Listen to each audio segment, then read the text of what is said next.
नमस्कार, India news देख रहे हैं आप। आपके साथ मैं हूं रंजना सिंह राठौड़। बुलेटिन का आगाज करेंगे देश विदेश की बड़ी खबरों के साथ सुपरफास्ट अंदाज में। गोरखपुर और काशी क्षेत्र के जनप्रतिनिधियों के साथ सीएम योगी ने की बैठक। विधायकों और सांसदों से लिया फीडबैक। टीम 9 के साथ कोरोना पर मंथन। वाराणसी पहुंची प्रियंका गांधी ने बाबा विश्वनाथ के दरबार में हाजिरी लगाई। प्रियंका गांधी यहां पर बाबा विश्वनाथ के पूजा अर्चना करने के लिए पहुंची। वाराणसी में सरकार पर जमकर बरसी प्रियंका गांधी। प्रदेश की कानून व्यवस्था पर उठाए सवाल। सोनभद्र में हुआ नरसंहार। लखीमपुर में मंत्री के बेटे ने किसानों को कुचला। प्रियंका गांधी ने कहा कि अगर आप जागरूक नहीं बनेंगे, आप इनकी राजनीति में उलझे रहेंगे, तो ना आप अपने आप को बचा पाएंगे और ना ही देश को, आप किसान को, इस देश की आत्मा को। आगे प्रियंका गांधी ने कहा कि कांग्रेस के जितने भी कार्यकर्ता हैं, किसी से भी नहीं डरते हैं। हम जेल में डालिए, हमें मारिए, हमें कुछ भी कर लीजिए, हम लड़ते रहेंगे। जब तक गृह राज्य मंत्री इस्तीफा नहीं देंगे, हम लड़ते रहेंगे, हिलेंगे नहीं। प्रियंका गांधी ने कहा कि 100 रुपए का पेट्रोल, 90 रुपए डीजल, 1000 का सिलेंडर मिल रहा है। बेरोजगारी चरम पर है। शहरों को साफ करने वालों के प्रति अपशब्द कह रहे हैं सीएम ने। स्वर्गीय चौधरी यशपाल की जयंती पर सहारनपुर पहुंचे अखिलेश यादव। कहा, आंदोलन से एक हो गया किसान, न कोई हिंदू न कोई मुसलमान। अखिलेश यादव ने चुनावी रैली को संबोधित करते हुए सीएम योगी आदित्यनाथ पर चुटकी ली और कहा कि सीएम योगी बिजली प्लांट का नाम नहीं ले पाते। अखिलेश ने योगी सरकार के नाम बदलने पर तंज कसते हुए कहा कि ये नाम बदलने वाले लोग हैं। अगर कोई मुख्यमंत्री जी से मिलने जाएगा तो जरूरी नहीं है जब वो लौटा है तो उसको वही नाम हो। लखीमपुर खीरी की घटना पर कांग्रेस ने राष्ट्रपति से मिलने का वक्त मांगा। 7 नेताओं का डेलीगेशन करेगा मुलाकात। राहुल और प्रियंका गांधी भी डेलीगेशन में होंगे शामिल। कई नेताओं ने थामा बीजेपी का दामन। पूर्व मंत्री जीएम सिंह समेत कई नेता बीजेपी में हुए शामिल। स्वतंत्र देव सिंह और राधा मोहन सिंह ने दिलाई सदस्यता। लखीमपुर हिंसा का मुख्य आरोपी आशीष मिश्रा गिरफ्तार। करीब 12 घंटे की पूछताछ के बाद गिरफ्तारी। अपनी बेगुनाही का सबूत नहीं दे सका आशीष। लखीमपुर खीरी हिंसा पर कल फिर होगी सुनवाई। पुलिस ने मांगी आशीष मिश्रा की 3 दिन की रिमांड। सूत्रों के मुताबिक पुलिस को आशीष मिश्रा के खिलाफ मिले हैं कई सबूत। समाजवादी पार्टी का तैयार हुआ चुनावी रथ। 12 अक्टूबर से अखिलेश यादव करेंगे विजय यात्रा का आगाज। हर जिले, हर तहसील में संगठन को देंगे मजबूती। कानपुर में विजय रथ पर सवार होंगे अखिलेश यादव। पहला दिन गंगा किनारे शुरू और यमुना किनारे खत्म होगी यात्रा। सरकार की नाकामी दिखाने के लिए शुरू न हो सके पावर प्लांट के बाहर करेंगे जनसभा। लखीमपुर खीरी हिंसा में मारे गए पत्रकार रमन कश्यप के घर पहुंची पूनम पंडित। परिजनों से की मुलाकात। कैंडल मार्च निकालकर दोषियों के सख्त सजा देने की मांग की। लखीमपुर कांड को लेकर बीएसपी सुप्रीमो का ट्वीट कर मायावती ने सरकार पर उठाए सवाल। जघन्य कांड में मंत्री के बेटे का नाम आना सरकार की कार्यशैली पर सवाल। लेह में शहीद हुए सेना के जवान को सीएम योगी ने ट्वीट कर दी श्रद्धांजलि। फतेहपुर के लाल राजेश कुमार को दी श्रद्धांजलि और शहीद सैनिक के परिवार वालों को आर्थिक मदद का भी ऐलान। सीएम ने 50 लाख रुपए देने का किया ऐलान। परिवार के एक सदस्य को मिलेगी सरकारी नौकरी। आप सांसद संजय सिंह का बीएसपी सुप्रीमो मायावती पर हमला। कहा, बीजेपी की भाषा मायावती न बोले। मायावती दिल्ली जाकर केजरीवाल सरकार के काम देखें। धर्मेंद्र प्रधान ने की शिक्षा विभाग की समीक्षा। यूपी में नई राष्ट्रीय शिक्षा नीति का तेजी से क्रियान्वयन। केंद्रीय मंत्री ने कहा, उत्तर प्रदेश की शिक्षा में हुआ गुणात्मक सुधार। भगवानों पर अश्लील टिप्पणी करने पर इलाहाबाद हाईकोर्ट की तल्खी। कहा, राम और कृष्ण के खिलाफ अश्लील टिप्पणी पूरे देश का अपमान। अभिव्यक्ति की स्वतंत्रता असीमित नहीं। वरिष्ठ आईएएस इफ्तिखारुद्दीन मामले में एसआईटी कल सौंप सकती है जांच रिपोर्ट। इफ्तिखारुद्दीन पर कानून का कमिश्नर रहने के दौरान धर्मांतरण को बढ़ावा देने का है आरोप। डेनमार्क के प्रधानमंत्री मेट फेडरिक्सन विशेष विमान से आगरा आई हुई हैं। ताज पूर्वी गेट स्थित होटल अमर विलास के स्वीट में रात्रि विश्राम के बाद आज सुबह ताज और किले का दीदार करने निकली। वहीं इस दौरान ताजमहल और आगरा किला पर्यटकों के लिए 2 घंटे के लिए बंद रखा गया। डेनमार्क के प्रधानमंत्री पति के साथ होटल अमर विलास से ताजमहल गोल्फ कोर्स से पहुंची। अधिकारियों ने उनका स्वागत किया तो वहीं रास्ते में जगह जगह पर ढोल नगाड़ों से उनका स्वागत भी किया गया। बताया कि ताजमहल पहुंचकर उन्होंने एएसआई अधिकारियों से यहां पर पच्चेकारी के बारे में जानकारी ली। नोएडा सेक्टर 83 के ब्लॉक में एक फर्नीचर बनाने की कंपनी में भीषण आग लग गई। मौके पर पहुंची दमकल की गाड़ियों ने कड़ी मशक्कत के बाद आग पर काबू पाया। नोएडा सेक्टर 39 में गृहक्लेश से परेशान व्यक्ति ने अपने परिवार पर चाकू से हमला कर दिया। एक महिला की मौत हो गई। पत्नी की हालत नाजुक बताई जा रही है, जिसे फिलहाल दिल्ली रेफर किया गया। बिजनौर में बेखौफ बदमाशों का आतंक जारी। 3 बाइक सवार बदमाशों ने व्यापारी पर तमंचे के बट से हमला कर लूटे 2,40,000 रुपए। अलीगढ़ में भीषण बिजली संकट। अतरौली तहसील के ग्रामीण क्षेत्र में बिजली कटौती से लोग परेशान। तय शेड्यूल के विपरीत 5 से 10 घंटे की हो रही बिजली कटौती।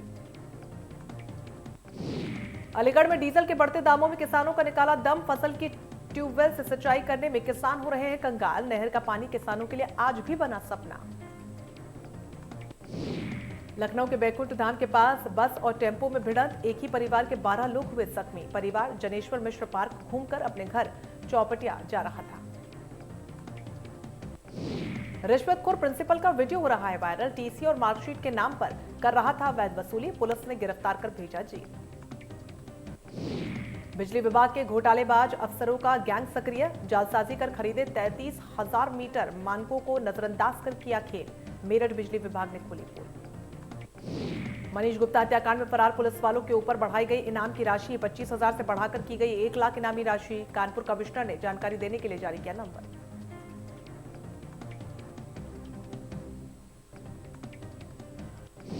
अमेठी में देर रात मामूली विवाद में दबंगों ने 3 युवकों पर चाकुओं से किया हमला। गंभीर रूप से जख्मी एक युवक का इलाज के दौरान लखनऊ ट्रॉमा सेंटर में गई जान। मामूली रूप से जख्मी 2 युवक इलाज के बाद जिला अस्पताल से डिस्चार्ज। कौशाम्बी में पत्नी ने अपने पति की बेरहमी से की पिटाई। महिला ने अपने पति को लाठी डंडों से पीटे जाने के बाद सोशल मीडिया पर तेजी से इस वीडियो को किया गया है वायरल। लखनऊ के गोल्फ क्लब के चुनाव के लिए वोटिंग शुरू हो गई है। यूपी काडर के 2 सीनियर आईएएस नवनीत सहगल और मुकुल सिंघल आमने सामने। गोल्फ क्लब के करीब 2400 सदस्य सुबह शाम 6 बजे तक वोट डालेंगे। इसके बाद परिणामों की घोषणा कर दी जाएगी। बताया जा रहा है कि गोल्फ क्लब का ये चुनाव ब्यूरोक्रेट्स के लिए प्रतिष्ठा का विषय है। चुनाव से पहले दोनों ने अपने अपने पक्ष में जमकर मोर्चेबंदी की। गोल्फ क्लब के चुनाव के लिए पर्यवेक्षक की नियुक्त किए जा चुके हैं। जस्टिस मुख्य पर्यवेक्षक केएस रखरा है और अतिरिक्त पर्यवेक्षक retired IPS DC Mishra, retired IAS SK Singh होंगे।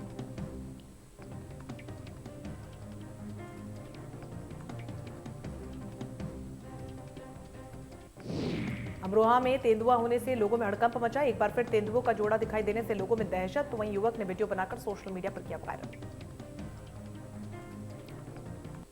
लखीमपुर में आरएएफ की टीम ने शहर में फ्लैग मार्च निकाला। सुरक्षा के लिहाज से चलते शहर में फ्लैग मार्च निकाला गया। बता दें कि संभावित बवाल के मद्देनजर पुलिस ने फ्लैग मार्च निकाला है। अजय मिश्र टेनी के घर के पास से आरएएफ का दस्ता निकला। विश्व प्रसिद्ध और दुनिया की नंबर 1 रामलीला का खिताब प्राप्त इटावा के जसवंत नगर की तैयारियां पूरी हो चुकी हैं। आयोजन को लेकर प्रशासनिक अधिकारियों और रामलीला कमेटी के बीच मीटिंग भी हुई। कोविड के बाद इस 1 साल के अंतराल के बाद फिर से इस साल आयोजन होगा। जसवंत नगर की रामलीला राम रावण की सेना में सड़कों पर युद्ध लड़ने के लिए जानी जाती है। हाथरस गेट कोतवाली इलाके में बाईपास रोड पर सड़क किनारे झाड़ियों में एक लावारिस बैग मिला, जिसमें एक मासूम बंद था। बैग में बच्चा मिलने की जानकारी पर लोगों की भीड़ लग गई। बच्चों को लोग पास के गांव जोगिया में लेकर पहुंचे, जिसके बाद मौके पर पहुंची पुलिस भी इस पूरे मामले की जांच में जुट गई है। सीतापुर में पुरानी रंजिश के चलते दबंग ने बुजुर्ग महिला को गोली मार दी, तो वहीं जख्मी महिला को इलाज के लिए लखनऊ रेफर कर दिया गया। बहराइच में अवैध शराब बनाने वालों के खिलाफ बड़ी कार्रवाई की गई। आबकारी टीम ने अवैध शराब भट्टियों पर छापेमारी करते हुए आधा दर्जन से ज्यादा अवैध शराब भट्टियां ध्वस्त की। साथ ही कई दर्जनों ड्रम को भी बरामद किया। कोयले की कमी के चलते एक तरफ जहां पर ब्लैकआउट की आशंका है, तो वहीं कोयले की कमी के चलते इस बार ईंट भट्टे फिलहाल बंद पड़े हैं। गाजियाबाद में ज्यादातर भट्टों पर काम बंद हो चुका है। कोयला न मिलने से भट्टे मालिक मजदूरों के वेतन तक नहीं दे पा रहे हैं, जिसके चलते मजदूरों पर बेरोजगारी का बड़ा संकट गहरा रहा है। कौशाम्बी में इंसानियत को शर्मसार कर देने वाली घटनाएं सामने। महज आधा किलो आटे के लिए छोटे भाई ने बड़े भाई के सीने में चाकू से कई वार कर दिए। मौके पर पहुंचे लोगों ने घायल को जिला अस्पताल में भर्ती करवाया। हालत नाजुक देख डॉक्टरों ने प्रयागराज किया रेफर, जहां पर इलाज के दौरान बड़े भाई की मौत हो गई। घटना करारी थाना क्षेत्र के चक हिंगुई गांव की है।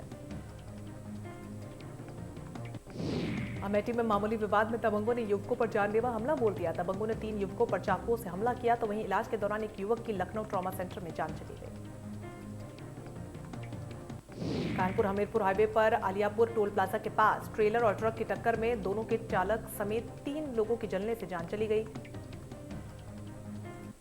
हादसा तड़के हुआ जब खाली ट्रेलर कानपुर से एमपी की ओर जा रहा था। ट्रक छतरपुर से कानपुर की ओर जा रहा था, तो वहीं क्लीनर ने जान बचाकर पुलिस को जानकारी दी। आगरा में एबीवीपी के कार्यकर्ताओं ने कुत्ते को कुलपति बना दिया है। कार्यकर्ताओं ने कुत्ते के गले में कुलपति लिखकर अनोखा विरोध प्रदर्शन किया। हमीरपुर संसदीय सीट से पूर्व एसपी सांसद और महोबा सीट से बीएसपी विधायक राजनारायण बुधौलिया उर्फ रज्जू महाराज का दिल का दौरा पड़ जाने से निधन हो गया। शारदीय नवरात्र के चौथे दिन आज नवदुर्गा के 5वें स्वरूप स्कंद माता की पूजा होती है। कार्तिकेय की माता होने के कारण इनको स्कंद माता कहा जाता है। प्रधानमंत्री मोदी ने शनिवार को देश के दूरदराज इलाकों में एंटी कोविड-19 वैक्सीनेशन कैंपेन में शामिल स्वास्थ्य कर्मियों की सराहना करते हुए उन्हें सलाम किया। विश्व का सबसे बड़ा और सबसे तेज टीकाकरण अभियान इन स्वास्थ्य कर्मियों के परिश्रम के कारण ही आज सफलतापूर्वक आगे बढ़ रहा है, जो दुर्गम क्षेत्रों में भी बड़ा जोखिम उठाकर टीका लगाने के लिए पहुंच रहे हैं। पीएम मोदी ने ट्वीट कर कहा कि मेरी प्रार्थना है कि मां स्कंद माता अपने भक्तों को सभी कठिनाइयों से पार पाने की शक्ति प्रदान करें।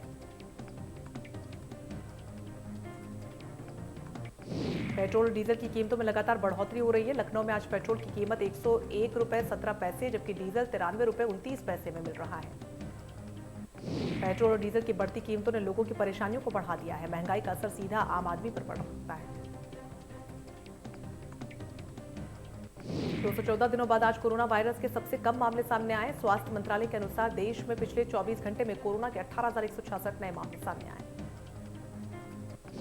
देश में जहां पिछले 24 घंटे में कोरोना वायरस के 18,166 नए मामले सामने आए, तो इसी दौरान 23,624 लोग कोरोना से ठीक भी हुए हैं, लेकिन 214 लोगों की कोरोना के चलते जान चली गई। स्वास्थ्य मंत्रालय ने जानकारी दी है कि राज्यों और केंद्र शासित प्रदेशों को वैक्सीन की 95 करोड़ से ज्यादा डोज उपलब्ध करवाई गई है।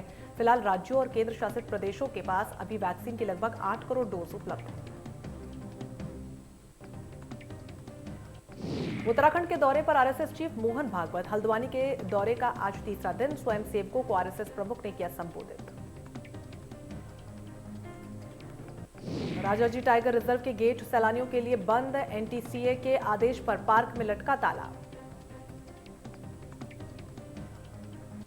चुनाव से पहले आपका बढ़ा कुनबा। मदन सिंह महर ने थामा आपका दामन। बीएसपी के जिलाध्यक्ष दिनेश चंद्र भी आप में हुए शामिल। टिहरी बांध परिक्षेत्र में मॉक ड्रिल का आयोजन। मॉक ड्रिल से परखी बाढ़ से बचाव की तैयारियां। जिला प्रशासन, एनडीआरएफ और एनडीआरएफ की टीम ने मॉक ड्रिल की। मुंबई क्रूज ड्रग्स मामले में शाहरुख खान का बेटा आर्यन खान न्यायिक हिरासत में। वहीं एनसीबी ने शाहरुख खान के ड्राइवर से भी की है पूछताछ। शाहरुख खान के बेटे आर्यन खान को सोमवार को भी बेल मिलने की उम्मीद नजर नहीं आ रही, जिसकी कई कानूनी तकनीकी वजह है, जिसके चलते अगले कई दिन आर्यन को ऑर्थर रोड जेल में ही बिताने पड़ सकते हैं। बॉलीवुड की एवरग्रीन एक्ट्रेस कही जाने वाली रेखा आज अपना 67वां जन्मदिन मना रही है। रेखा ने अपने लंबे करियर में एक से बढ़कर एक हिट फिल्में दी हैं।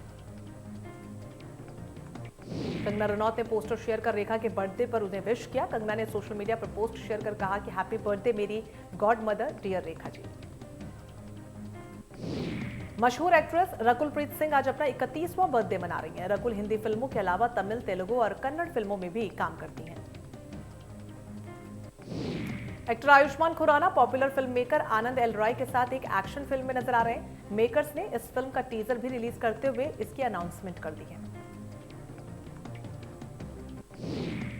सुपर डांसर चैप्टर 4 का खिताब फ्लोरिना गोगोई और उनके सुपर गुरु तुषार शेट्टी ने अपने नाम कर लिया है। बता दें कि इस शो को शिल्पा शेट्टी, गीता कपूर और अनुराग बसु जज करते हैं।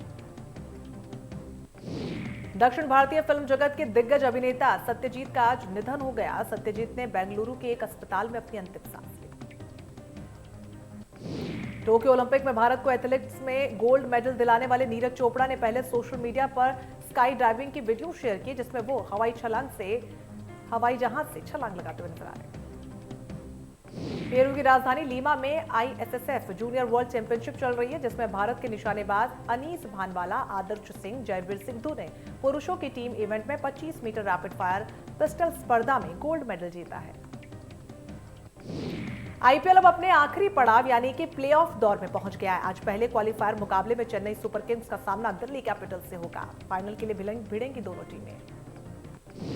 खेल मंत्री अनुराग ठाकुर ने कहा कि खेल संघों को बड़े आयोजनों से हटने का फैसला करने से पहले सरकार से सलाह जरूर लेनी चाहिए। बता दें कि हॉकी इंडिया ने ऐलान किया था कि कॉमनवेल्थ गेम्स के लिए पुरुष और महिला टीम नहीं भेजी जाएंगी।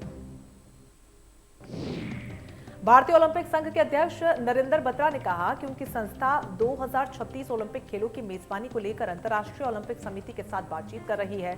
साथ ही उन्होंने कहा कि इसके उद्घाटन समारोह के लिए अहमदाबाद का मोटेरा स्टेडियम सर्वश्रेष्ठ स्थल होगा।